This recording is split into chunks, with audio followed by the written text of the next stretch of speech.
Hi everybody, I have a little bit of a different video again today. I am interviewing Drock. He has a Chuck Wagon and his tagline is smell what Drock's cooking. So I wanted to talk to him about how he got started and where he came up with this idea, and his food is just fantastic. So stay tuned.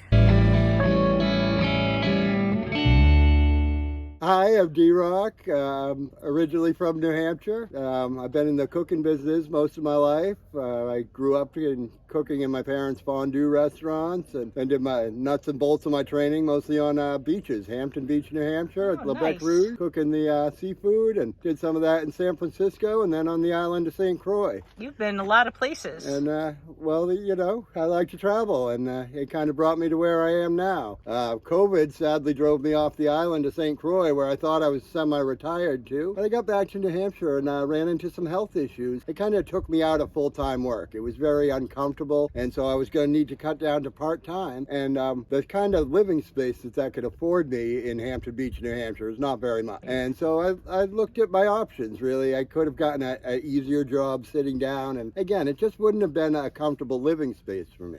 So what I decided to do was to get a van and build it out. I started out in a Dodge Caravan, and it was cozy and comfy. As I came out on the road, I guess I started participating in Nomads Helping Nomads kind of event.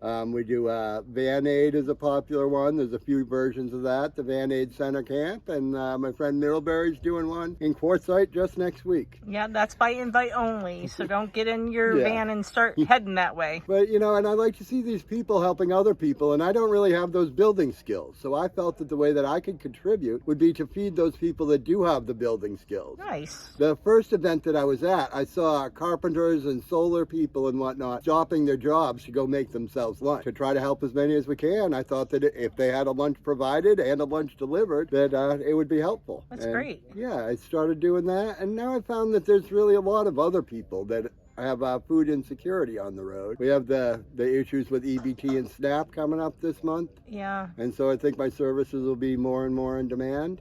I've been going around to nomadic gatherings primarily. This season I've spoken with the food bank in Quartzsite, and they're going to allow me to set up and put out some food while they distribute the food box. Nice. I was going to ask you where you got all your food from, because it's expensive just to go out and feed all these people. Yeah, I do a bit of fundraising. I'm actually not real good at it, so feel free to help out. My biggest donator is actually the Veterans Club back in Greenland, New Hampshire, and I have a few other main supporters, but most of my donations are $20, $50, you know, some of them are $3.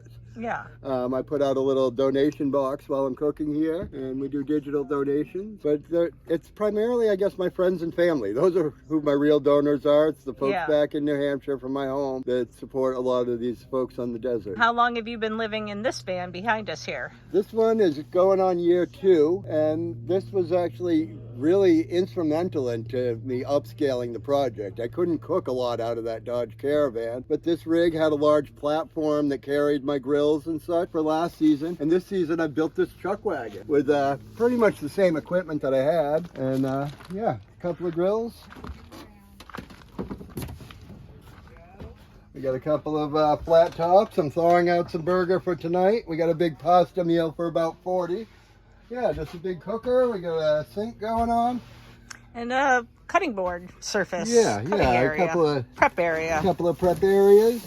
And this is still a work in progress. We got a soft top right now with conduit framing. Gonna be fun to find out. Yeah, it's really, I mean, you do just a great job. And I had crab cakes the other night here, and it was amazing. He is quite a cook. And what did you tell me the difference between a cook and a chef was? Oh, that the cook can make you dinner, a chef can get 6 people together to make a whole meal. That's right. So right now he's got a lot of volunteers that come by and help him peel potatoes or whatever, you know, he needs help with.